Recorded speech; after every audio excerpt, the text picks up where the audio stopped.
이것은 저의 초등학교 6학년 때 주일학교 선생님이셨던 한 선교사님의 간증입니다. 이분은 통합교단의 한 담임 목사로부터 저의 책 지옥에 가는 크리스천들과 여호와의 입에서 나오는 말씀을 소개받았고 그중 여호와의 입에서 나오는 말씀상을 선물로 받았습니다.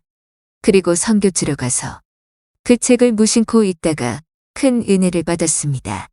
그래서 한국에 들어가는 지인에게 지옥에 가는 크리스천들을 사다 달라고 수차례 부탁했지만 사다 주는 이가 없었습니다. 그런데 신기한 일이 일어났습니다.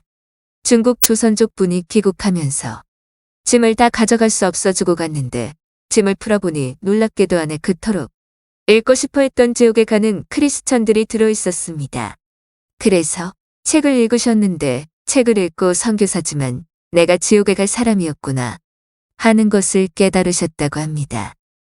선교사님은 결단을 하고 한국에 들어와서 2달간 사랑하는 교회 모든 모임에 참석하면서 매일 울고 회개하고 기도하면서 은혜를 받았습니다. 그렇게 기도하다가 난생 처음 예수님을 보게 되었는데 그 간증이 참으로 귀합니다. 너무 귀해서 여러분과 나누기 위해 제가 녹음을 했습니다. 그리고 글로 옮겼습니다. 저는 결혼한 지 30년이 되고 나이가 50이 넘으면서 선교의 한계를 느끼고 허탈해졌습니다. 자신이 없어졌습니다. 지금까지 제 딴에는 한다고 했는데 나도 성도들도 변하지 않아 한계를 느꼈습니다. 그래서 사랑하는 교회를 방문했습니다. 예배당에 오니 저를 알아보는 사람도 없고 너무 좋았습니다. 그때는 정말 세상이 회색으로 보였습니다. 소망도 없고 어떻게 기력도 없는 상황이었습니다. 그동안 힘들면 귀국해서 감남산 기도원에도 가고 오산리 기도원도 가서 일주일씩 읽기를 수없이 했습니다. 그러나 2007년 그때는 정말 아무 데도 갈 기력조차 없었습니다. 그냥 사랑하는 교회에 와서 울었습니다. 기도도 안 나오고 그냥 울었습니다. 아기가 죽어가는데 줄 저지 없는 그런 처절한 엄마의 모습으로 만날 울기만 했습니다. 난생 처음 만난 예수님.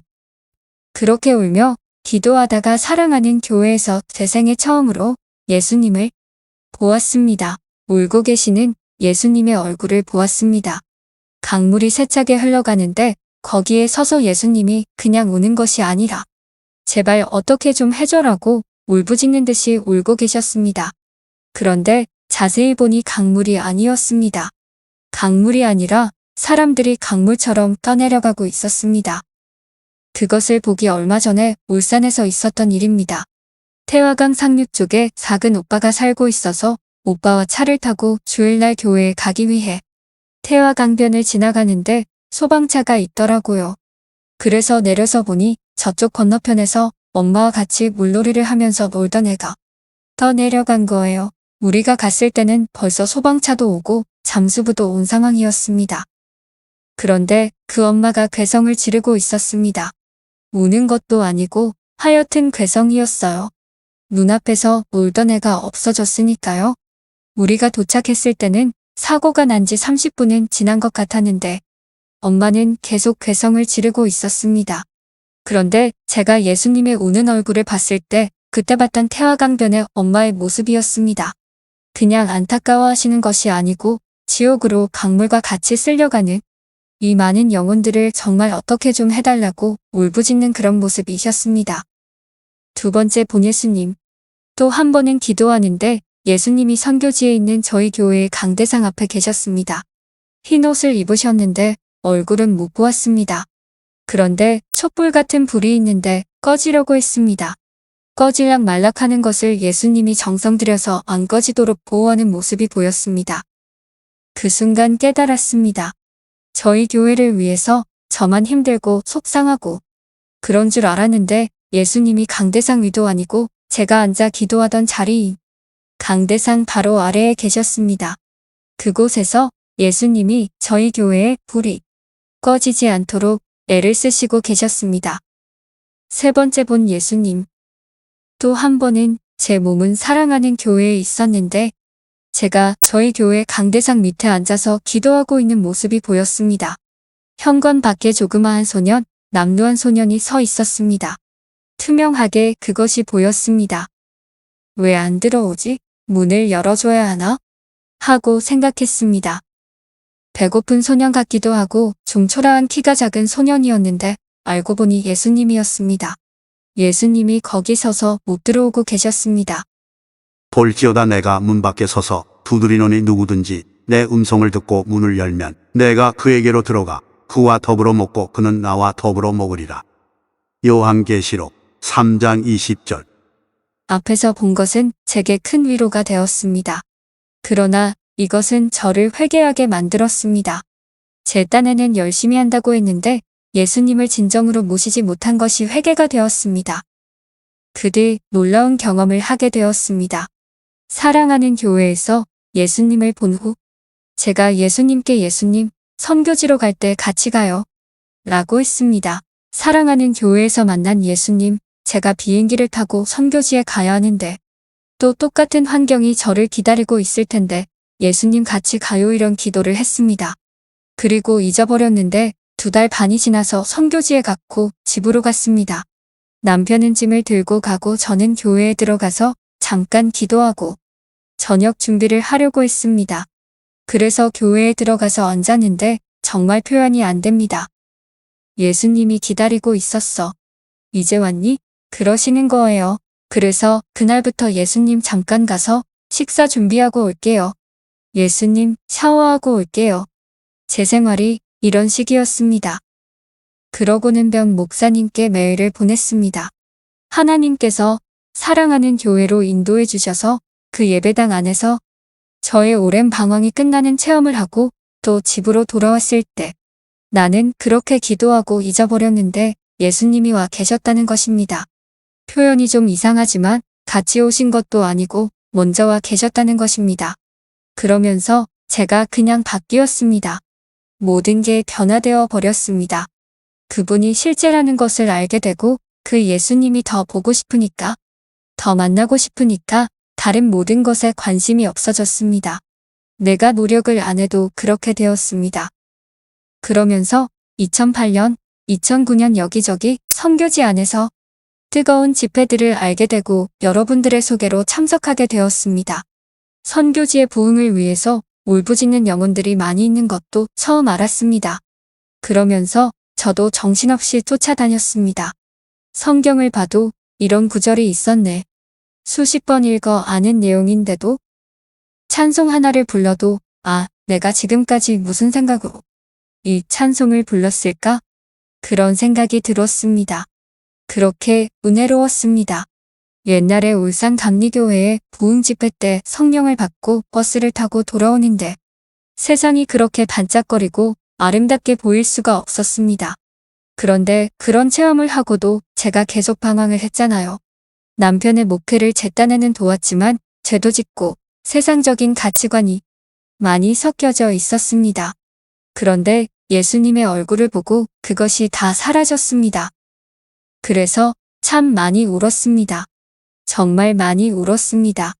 제 생에 그렇게 울어봤을까 싶을 정도로 울었습니다. 저희 교회에서 예수님이 저를 맞아주실 때 그때까지만 해도 선교가 힘들어서 흘리는 눈물이었는데 그 다음부터는 뜨거운 폭포수 같은 눈물을 흘리며 제 영혼이 계속 회복이 되었습니다. 어느 누구를 위해서도 아니고 제 자신을 위한 하나님의 배려였습니다.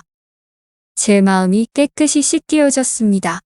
그러면서 제가 30대부터 어지럼증도 있었고 소화도 안 고 허리도 아프고 다리도 저리고 그냥 특별히 입원할 정도는 아닌데 몸이 그랬습니다. 그런데 진짜 거짓말같이 다 나아버렸고 7년이 지난 지금도 멀쩡합니다. 그렇게 자연스럽게 치유가 일어났습니다. 몸이 더 아파도 좋고 나는 어쨌든 하나님만 더 알아가면 되고 예수님만 더 보면 된다 그랬지 제 몸에 대해서는 신경도 안 썼는데 아무렇지도 않게 나왔습니다. 허리도 분명히 MRI 찍었을 때는 디스크 소견이 있다고 나왔습니다. 선교지에서는 헤르니아라고 하더라고요. 그래서 평생 허리는 아프고 사는가 보다. 그렇게 생각했습니다. 그런데 무슨 일이 있어서 병원에 갔더니 없대요. 허리도 안 아프고 저리는 것도 없고 소화도 잘 되었습니다. 위장약도 계속 먹고 구심도 계속 먹었는데 고심 같은 경우는 조금만 피곤하면 가슴이 두근거리고 답답하고 30대부터 그랬습니다. 머리도 너무 아파서 옛날에 할머니들이 흰끈으로 머리를 꽉 조여매는 것처럼 그걸 하고 누워 있어야 할 정도였습니다. 머리끝부터 발끝까지 정말 모든 상태가 안 좋았는데 다 치유가 되었습니다. 제 몸이 좋아진 것은 간증도 아닙니다. 예수님을 그냥 더 사랑하고 싶은 사랑하는 교회의 18번인 예수님을 더 사랑하고 싶은 마음뿐입니다. 이것이 저의 진짜 간증입니다. 그 후 선생님은 아주 가난하고 어려운 나라의 선교사로 가셨습니다. 우리 교회에서 기도하시다가 예수님을 배웠을 때 그 나라의 이름을 가르쳐 주시면서 나를 위해 그 나라로 가줄 수 있겠니? 하셨대요. 그래서 너무나도 가난하고 덥고 불결하고 불편한 나라에 가서 다른 선교사들과 달리 원주민들과 똑같이 먹고 자며 사랑으로 선교하시다가 지금은 다시 본래의 선교지에 계십니다. 여러분 정말 감동적이고 놀라운 간증 아닙니까? 저는 이 간증을 들으면서 너무 신기했습니다. 정말 이러기가 쉽지 않습니다. 저는 어릴 때 선생님이 가르친 주일학교 학생이었고 가난한 엿장수 집안에 주목받지 못하는 아이였습니다. 선생님은 담임 목사님의 딸이고 반사 선생님이었고 미모 때문에 인기가 대단했습니다. 선생님 때문에 남자 청년들이 몰려와 청년회가 부흥했을 정도니까요. 더구나 선생님은 목회도 저보다 먼저 하셨습니다. 그런 분이 이렇게 반응하시다니 절대로 쉬운 일이 아닙니다. 과연 무엇이 선생님의 마음을 이런 옥도가 되게 했을까요? 제가 들은 바로는 선생님은 어릴 때부터 성경을 읽으면서 내가 과연 천국에 갈 수 있을까? 하고 깊이 고민하고 생각하셨다고 합니다. 다른 이들은 진리에 무관심하여 그냥 지나치는데 선생님은 누가복음 16장에 나오는 부자와 나사로의 비유, 마태복음 7장 21절의 경고, 고린도전서 9장 27절에 나오는 바울의 고백 때문에 두려워하며 고민하셨다고 합니다.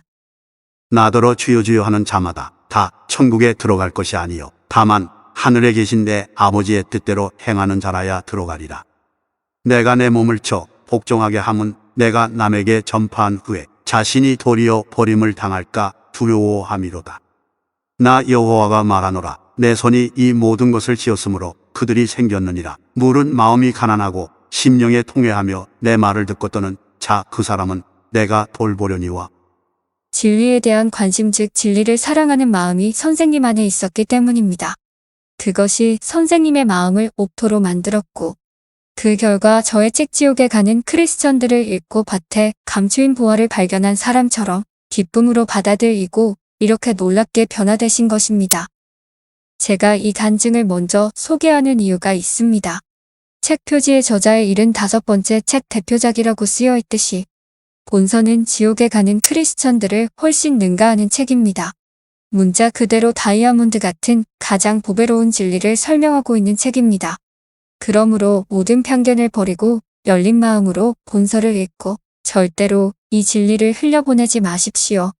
저는 본서를 통해 저의 선생님이 경험한 변화보다 더 놀라운 변화가 바로 당신에게 그리고 수많은 사람들에게 일어나기를 간절히 기도드립니다.